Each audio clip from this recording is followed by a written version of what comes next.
On the brink of war, two men prepare to duel. One is Goliath, known in the Bible as a giant more than 9 feet tall. The other, a young Israelite shepherd, David. It's one of the Bible's most famous stories.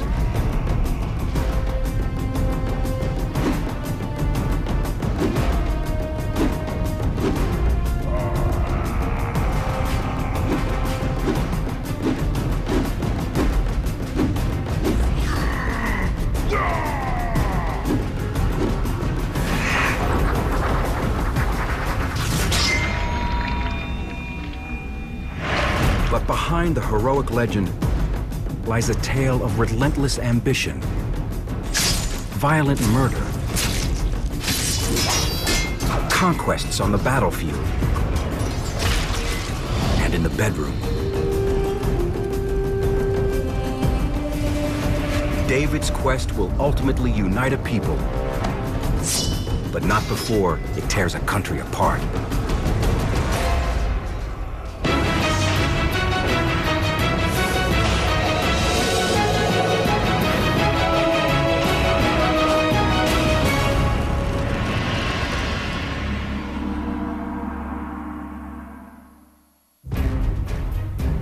The legendary David and Goliath duel takes place around 1015 BC, a time when the Israelites are in the middle of a bloody war against a vicious enemy, the Philistines.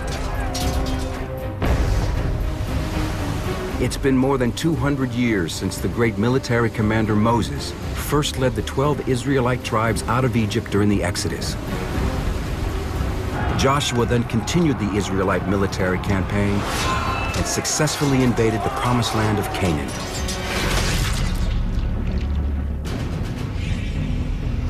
Now, after 2 centuries and thousands of lives lost in bloody battles, the Israelites no longer call this land Canaan. It is their homeland, Israel. They have become one of the most powerful military forces in the region and are united for the first time under a king named Saul. For years, Saul's war against the Philistines has been drenching the soil with blood. On a fateful day in the Valley of Allah, only one will die. But it will be a monumental and historic death. The armies faced one another for several days until, as often happened in the ancient world, which believed that it was God that decided battles, that each side would choose a champion.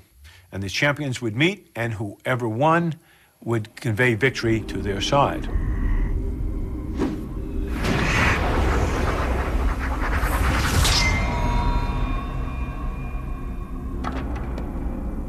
Everyone knows the story of David and Goliath, where David ventures onto the plain, fires a sling at Goliath, strikes him between the eyes, and Goliath is killed. And then David goes over, takes his sword, and chops off Goliath's head. David's slaying of Goliath is a turning point in the war against the Philistines.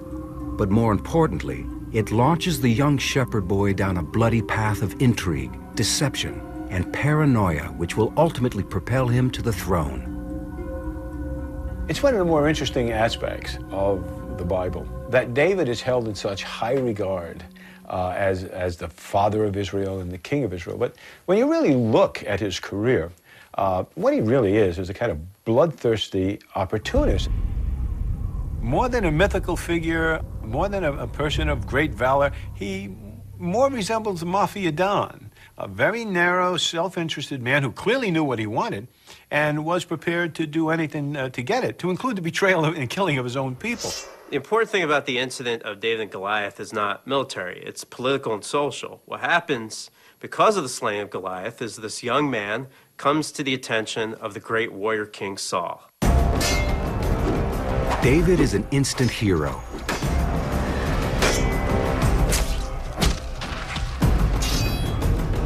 He wins a position as King Saul's personal weapons bearer.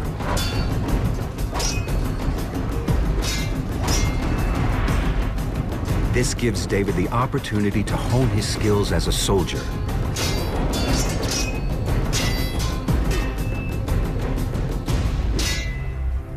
But Saul's initial feelings of admiration soon darken into suspicion and jealousy. Even from the beginning, you get the sense that this is going to lead to disaster. On the way back from the first battle after David slew Goliath, there is dancing in the streets and women singing, "Saul has slain his thousands and David his 10,000s." Well, Saul has just been through 20 years of brutal war, while David has thrown a single stone. So perhaps we can forgive Saul for being a tad bit jealous. What Saul was concerned about, and rightly so, having spent all his years creating at least a modicum of a kingdom of Israel with him as a king, he's interested in passing that on to his son. And he's a little bit concerned that David has picked up some allies at court, because David turns out to be a good soldier. Saul is also suspicious of David's close friendship with Saul's son, Jonathan.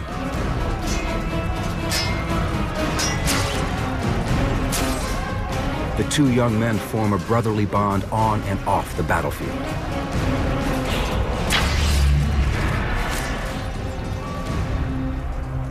Saul now is becoming quite alarmed that David is positioning himself to be the heir of the throne, or failing that, to control Jonathan. And this becomes the basis for the break with David. To escape Saul, David retreats to his home tribe of Judah, a region in southern Israel. But even here, he is hunted by Saul's hitmen. So David flees Israel and allies himself with its greatest enemy, the Philistines. It was at this time that David begins to assemble a cadre of what the Bible calls desperate men. They are really outlaws. They're soldiers of fortune, and they place themselves on the side of the Philistines. So now David is not only an outlaw, but in a very real sense, he's become a traitor to his own people.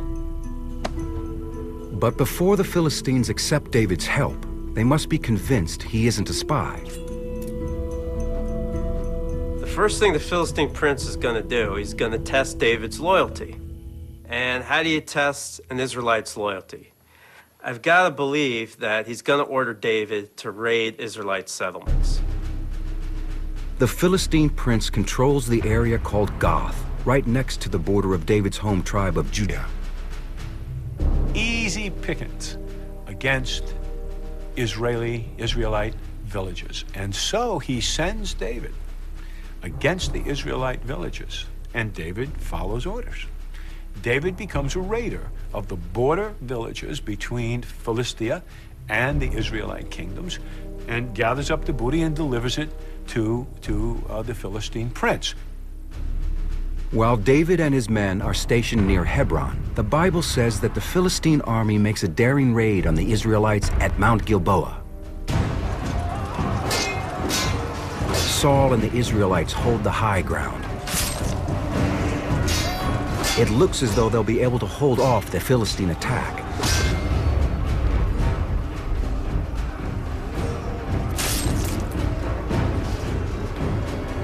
But the Philistines manage to encircle the Israelites and envelop them. Saul and Jonathan are doomed.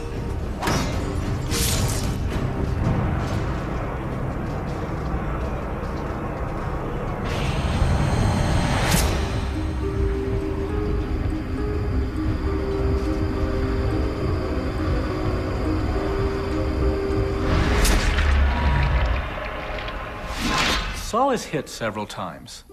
He turns to his sword bearer and says, "Do not leave me to the uncircumcised. They'll torture me and make sport of me." But the sword bearer can't bring himself to kill his king. Not willing to be captured, Saul takes his own life. The Philistines behead Saul and hang his body on a wall of a Philistine city. From the Philistine position, nothing could have been better. The Israelite monarch is gone. Israel is in defeat. The Philistines now control everything. But the Philistines have a problem. One heir to Saul's kingdom still remains, his son Ishbaal. And neither he nor his chief military commander, Abner, is willing to accept defeat. Ishbaal and Abner move across the Jordan River, but their government is too small and remote to be of major concern. So the Philistines simply ignore it. However, they do want a way to control the Israelite population. Their answer? Make David king. A messenger tells David of Saul's demise. He carries with him Saul's crown. The last people to have Saul's headpiece, and his head, quite frankly, were the Philistines. Now suddenly it ends up in the hands of David. Makes one think that the Philistines have plans for David. With the backing of the Philistines, David becomes king of the tribe of Judah. But David's ambition is greater than that. He's not interested in merely ruling as a Philistine puppet. He wants to be king of all Israel. He brings in muscle from his days as an outlaw, men who are ruthless, experienced killers, and completely loyal to David.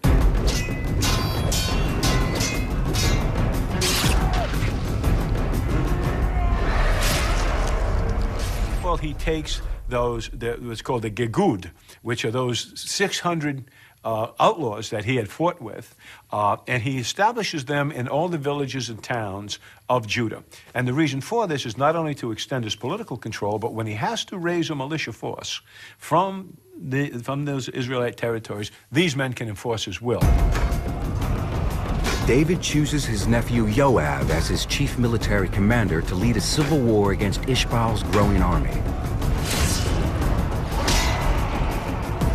David knows that to become the uncontested king of Israel, he must completely wipe out Saul's bloodline. The Israelites believe that Saul was anointed by God, so any blood relative of Saul is automatically more legitimate than David can ever be. That is, as long as they're alive. Over the next 2 years, David's forces, led by Joab, clash with Ishbaal's troops. With every slash of his blade, David moves closer to his ultimate goal, the crown of Israel. Superior technology puts you in control, both on the battlefield and at home. With DirecTV, you can easily set your home DVR from any cell phone or computer. It's around 1004 BC. Just 10 years after David slays Goliath, he fights a bloody civil war to become king of all Israel. David's nephew, Joab, leads the army against Ishbaal, the son of the dead Israelite king Saul. The Bible is silent about the number of battles and how many people were killed, but it's very clear about the fact that Ishbaal's army was getting the worst of it. The weapon of the day is the straight sword, used to hack, slash, and thrust deadly iron into the enemy. The 6-foot wooden spear, now tipped with iron, is used to skewer opposing soldiers. Ultimately, David's men prevail, but there are some loose ends to tie up. And this is where David the Mafia Don really starts to show his colors. Like a scene right out of The Godfather, David becomes king and whacks all of his enemies. One of the first to die is Abner, Ishbaal's commander. He had tried to defect to David's side, but Joab considered him a threat. Joab is the consigliere. Joab is the trigger man. And he did it because it was the right thing to do, at least if you're talking strategic politics. Then one night while he sleeps, Ishbaal is assassinated. When the assassins present David with Ishbaal's head, the king of Israel puts them to death. Now, looked at from a kind of Sicilian perspective, if one orders the assassination of another person, the best way to prove you weren't involved is to kill the assassins you sent to kill him. And he killed them as soon as they walked in the door. David makes this whole to-do about how horrible it was that Ishbaal was killed. But of course, who is the one that benefited most from Ishbaal's death? David. The Bible never blames David for his death, but logically, who else could have done it?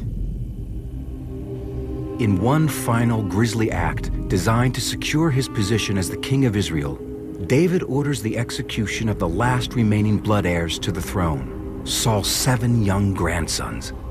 David has them crucified and staked out into the sun, where they all die. With that act, there are no more legitimate claimants to the throne. David will never be blamed for any of the murders. David's grip on the throne of Israel is secure, but his ambitions have grown. He wants to expand Israel into an empire. David rises to power because he's really the toughest guy on the block. He's the most ambitious guy on the block. He's the man with almost no limits in what he'll do to further his own interest. And so it's a bloody rise to power. And then what happens is it becomes a bloody regime to stay in power. David's first order of business is to rid himself of any obligation.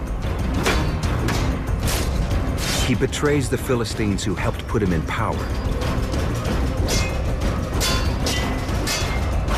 In a series of bloody battles, he beats them into submission.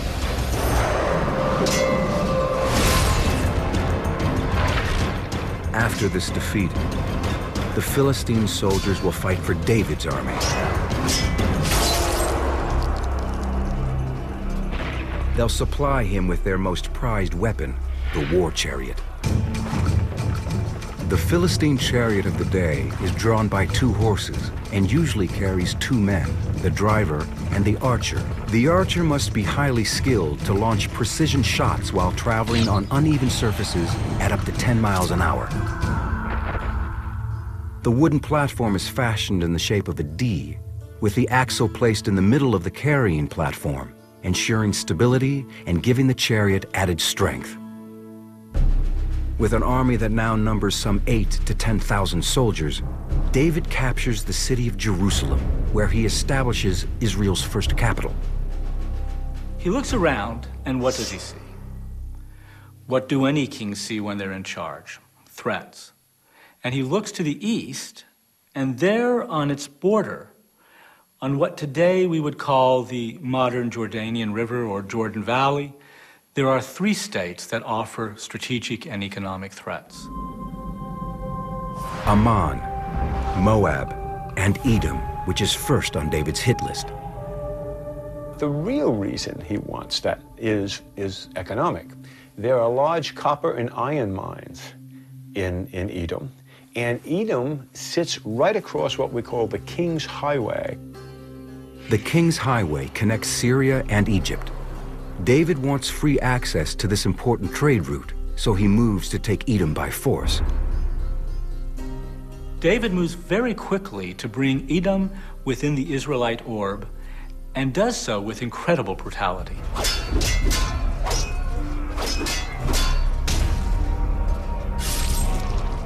David orders the complete extermination of the Edomite male population.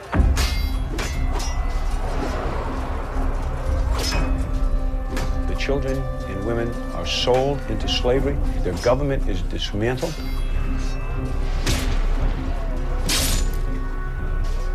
And Edom essentially ceases to exist and is annexed by Israel. The brutal carnage at Edom is a potent message to any who might consider retaliation. But David's bloodletting has only just begun. Next on his hit list is Moab. Having achieved the conquest of Edom, destroyed its population, but gathered all its economic resources, and now having cut the King's Highway, the state that bordered up against Edom, the state of Moab, now appears to be a threat containing those, to preserving those resources. It's an old story in history where something that was a buffer state at one point suddenly becomes a threat and has to be neutralized. It's kind of history's first domino theory. David knows Moab is not really a military threat to Israel because it's on the far side of the Dead Sea. But he doesn't want to take any chances. And again, he proves to be merciless. David sends his army against Moab and makes very quick work of them. Sheer numbers would have carried the day, but here we find an interesting description of how he actually dealt with them. And he smote Moab and measured them with the line, making them to lie down on the ground. And what the Bible tells us is that the captives of all military age were laid out in 3 lines, while the troops went among 2 of the lines and put them all to the mouth of the sword, which means essentially beheading them. For the second time, David massacres his neighbors, leaving them unable to rise against him.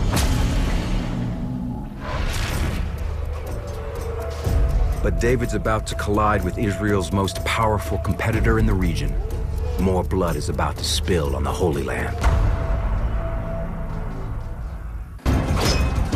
It's around 1000 BC, and King David's Israelite army is on the warpath. They've already destroyed both the Edomite and Moabite people.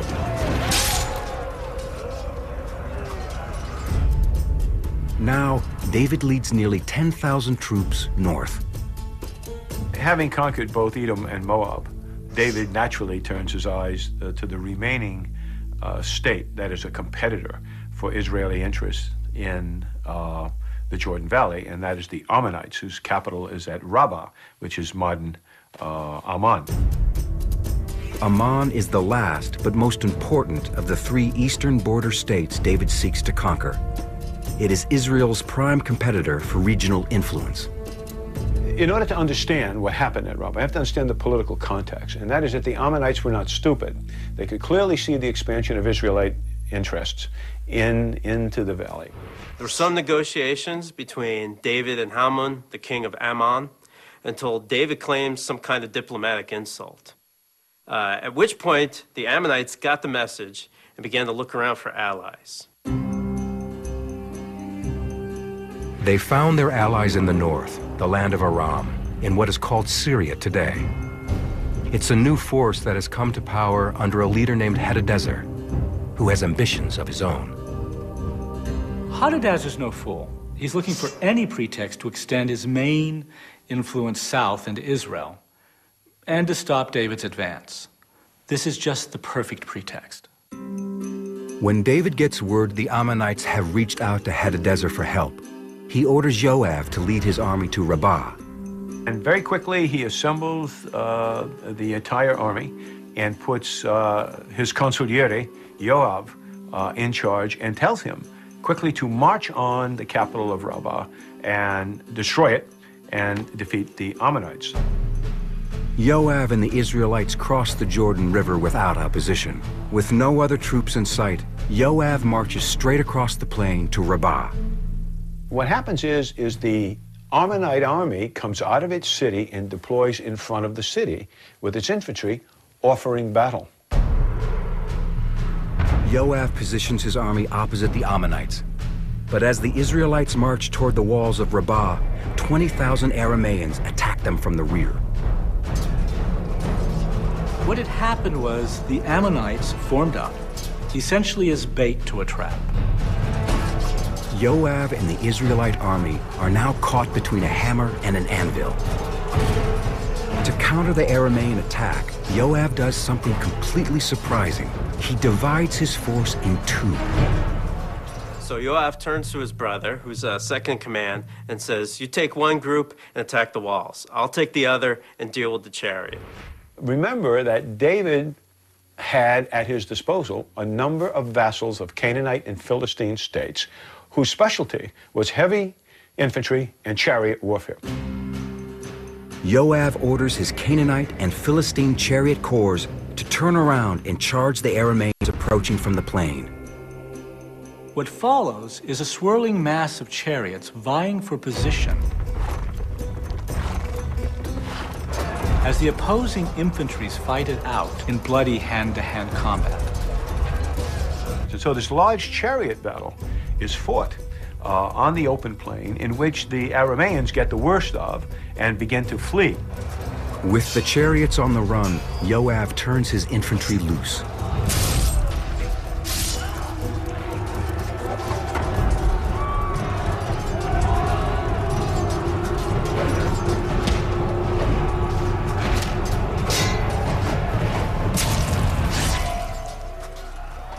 The Ammonite infantry, now mixing it up with the Israelite infantry in front of the city, lose their spirit, and they begin to withdraw back into the city. And so the battle is essentially a draw. Joab's success with his divided forces remains an amazing military feat to this day. Modern military tacticians always teach commanders to keep their forces together. But it sure must have put the fear of the Lord in Joab, because he made no further movement to attacking the capital of Rabbah. He immediately grabbed the infantry, grabbed what chariots he had, and basically withdrew quickly back across the Jordan and back to Jerusalem, saying that this has not been a great day. After the battle, the Arameans retreat north into what is now southern Syria. David wastes no time. The Bible states that he orders all Israel to assemble.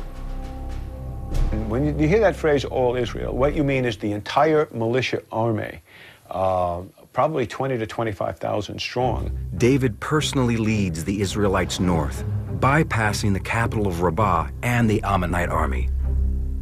He's a smart tactician, a little bit smarter than Joab. He does not cross the Jordan Valley where Joab crossed.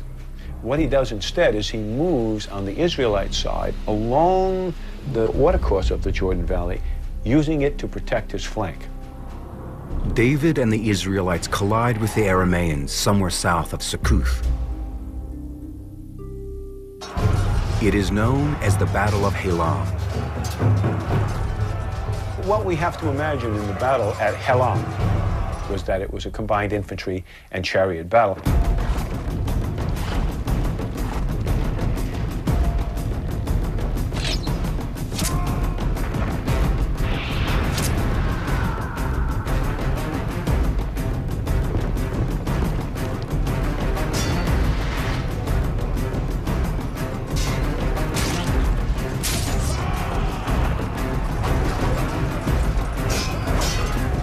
David refuses to lose.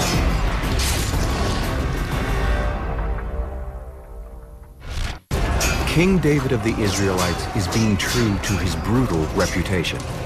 His current victims are the Arameans, and they are getting slaughtered.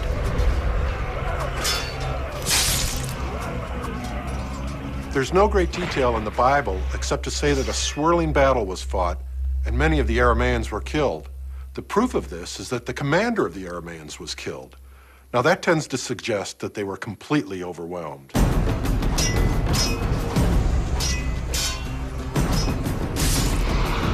When you kill the commander of an ancient army, who's chariot-borne, by the way, which means I can actually get out of here very quickly if I have to, you've done a very good day's work. Bruised by the Israelites a second time, the Arameans again retreat north. David now understands that I didn't come this far to win a single battle. We might as well deal with it while we have the troops in the field, and he continues to move north. News of the Aramean defeat at Helam spreads quickly throughout the region. Revolts erupt throughout the states that the Aramean king Hadadezer had already conquered. This creates a real problem for the Armenian king Hadadezer, because he can't launch a concerted attack against David until he puts down these revolts. So he has to deal with both at once. Hadadezer orders one force to hold off David and the Israelites, while he mounts a campaign to put down the local revolts. At this point, David continues his advance north and slams right into Hadadezer's rear guard. For the third time in 6 months, the Israelites battle the powerful Arameans.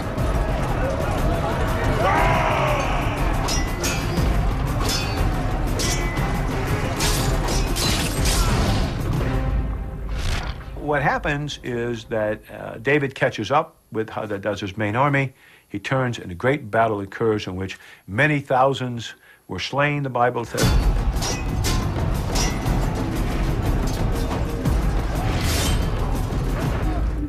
And David smote Hadadezer, king of Zobah, by Hamath, as he went to establish his dominion at the river Euphrates.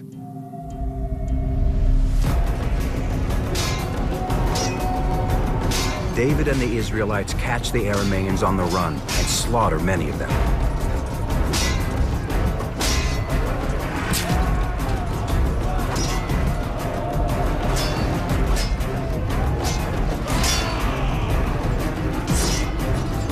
Hadadezer's empire is destroyed.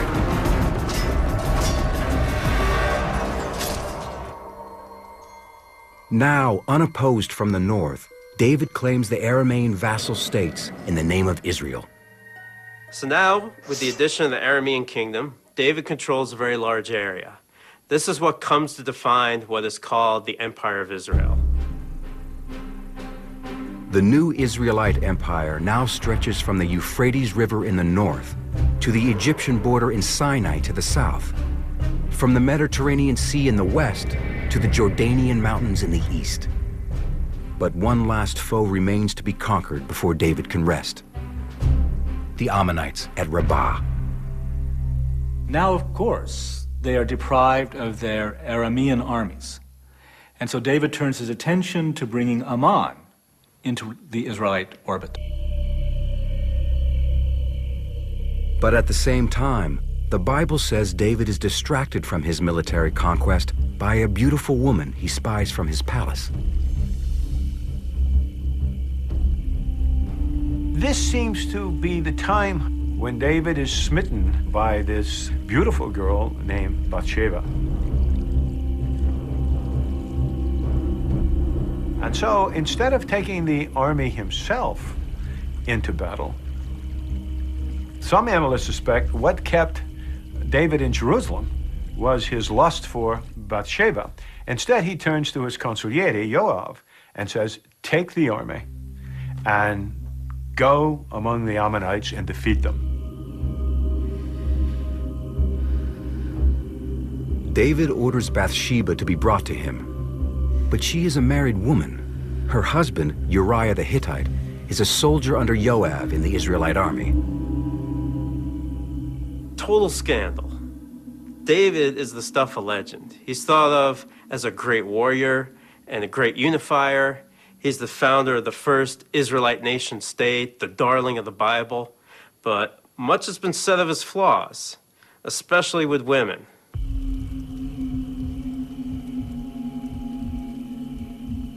And so, while David is having his way with Bathsheba, Joab assembles the Israelite armies in two bodies. One is the militia force stationed at Succoth in the Jordan River Valley. The other is the elite army made up mostly of professional infantry and chariotry. They march to Rabbah and bring it under siege. When you talk about a siege, and this time among the Israelites, is they have no siege equipment. They take cities the way they normally take cities, which is by storm. The problem with that, with regard to Rabbah, is in order to do that, you need a large numerical advantage. And most of the militia troops are at Succoth. From on top of the walls of Rabbah, Ammonite archers are easily able to pick off the Israelite infantry. The blood spilled at Rabbah, however, is not what's occupying David's mind. David is back in Jerusalem, apparently, having a good time with Bathsheba, and he gets a message from Joab, his commander. He said, things are pretty tough here. He said, you know, every time we venture near the walls, we lose men. We lost 18 men just yesterday, in which case David replies, well, then don't go near the walls. Well, here is when the problem begins to develop, is that apparently Bathsheba turns up pregnant. And the problem with this is that she is married to Uriah the Hittite. So this creates a bit of a problem. Uriah is stationed with the army at Rabbah, fighting for David. David calls Uriah back to Jerusalem. So Uriah, being the good soldier that he is, reports back to Jerusalem. And David says to him, look, you've been a good soldier, you're on the front line, you deserve a rest. Right? Go back to your wife, go rest a little before you go back to battle. Think about this for a minute. There's only one reason David would send Uriah home to Bathsheba, so they can have sex. It looks like David is trying to hide the paternity of Bathsheba's unborn child. Well, the next day, after David told him to go to his wife, David walks out of his bedroom door and stumbled over Uriah the Hittite, who was falling asleep outside the door. And one can imagine what the conversation was like when the king of Israel says to this lowly soldier, "What are you doing here? I told you to go home to eat and be with your wife." And he said, "Sire, how can I do that? When my colleagues and fellow soldiers are in danger at the front lines, I cannot go with my wife. It would be wrong."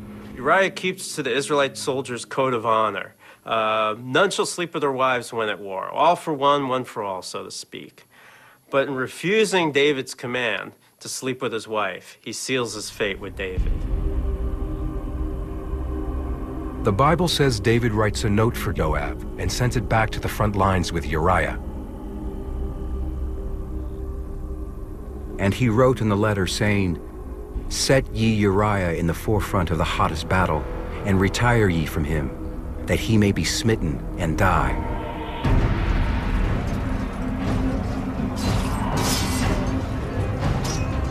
A good soldier to the end, Uriah follows his commander's orders without question.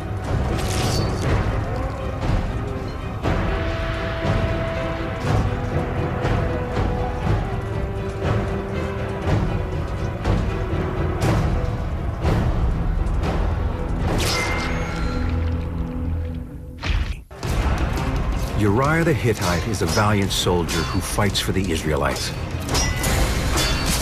But the great King David has doomed him to die. David, essentially, having failed to camouflage the pregnancy of Bathsheba, simply decides to have her husband killed in an almost mafia-like style. And who in command of this, of course, is his consigliere, which is Joab. Joab orders Uriah into battle, where survival is impossible. David will stop at nothing to possess Bathsheba.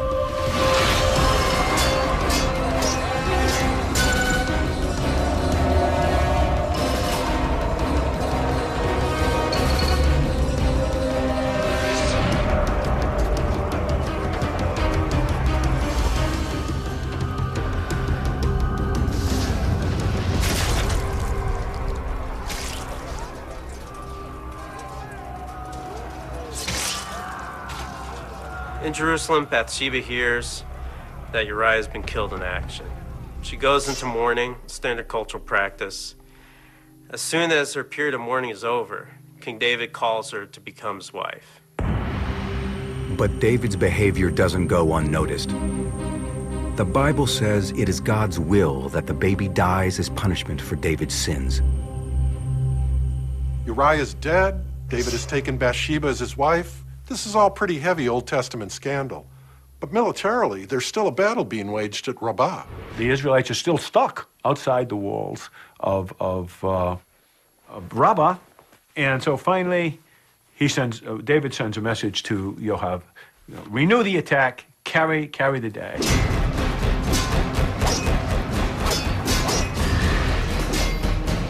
Joab finally breaks through the Ammonite defenses.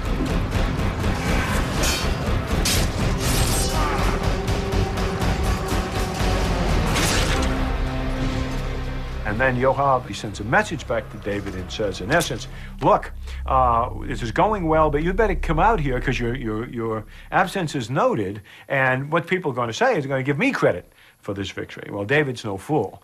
He understands that to be king means that you have to do kingly things. And so what he does is he marches up to Sukkoth, joins with the rest of the army, and then marches on Rabbah, and then now with even more troops, the city is taken by storm.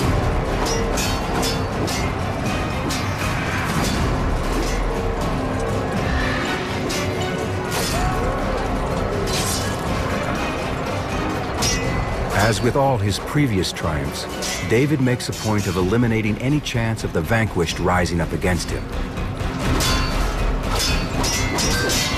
The slaughter continues.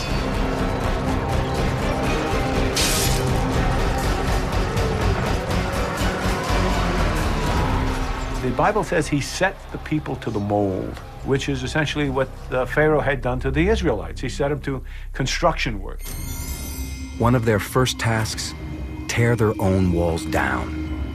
Which is a very common thing to do in those days. Once you took the city, you destroyed its defenses so it couldn't resist you anymore. David's goals are complete. The Israelite Empire is born.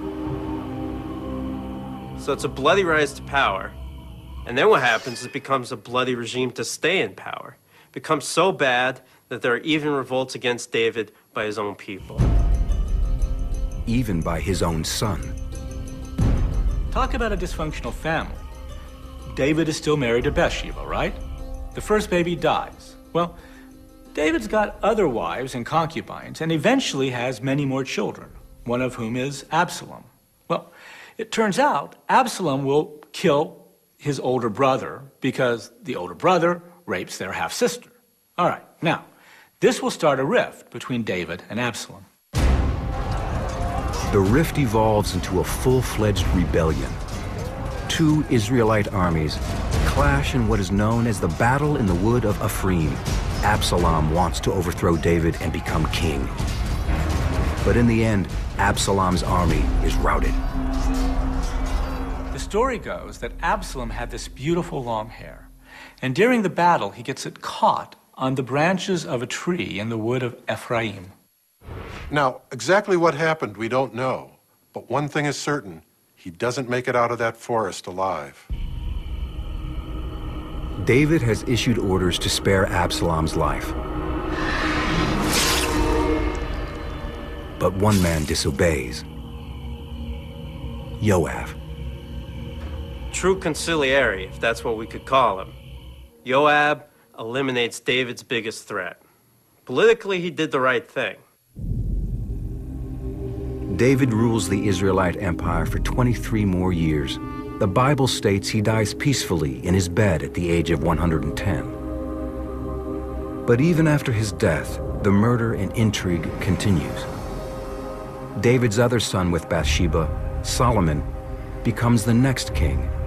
One of his first acts, murder Joab. This wasn't done for any kind of retribution. It most likely was to secure his own personal power. Solomon might have seen Joab as a threat, and like his father before him, he eliminated that threat. David is the most popular figure in the Bible. Children are named after him. He's seen as a hero, as the person who founded the Israelite Empire, the nation state. So he is a kind of almost mythical figure. But when you look at him in reality, he turns out to be all too human. From my perspective, even more fascinating that people still hold him up as a kind of mythical person to emulate, because he had a lot of bad habits. David is revered throughout the ages for uniting the tribes of Israel and establishing the Israelite Empire. Like many conquerors, he was also ambitious, treacherous, and without pity. The Bible says that toward the end of his life, he was always cold, no longer able to feel warmth. Perhaps, like his amazing accomplishments, that too was a gift from God.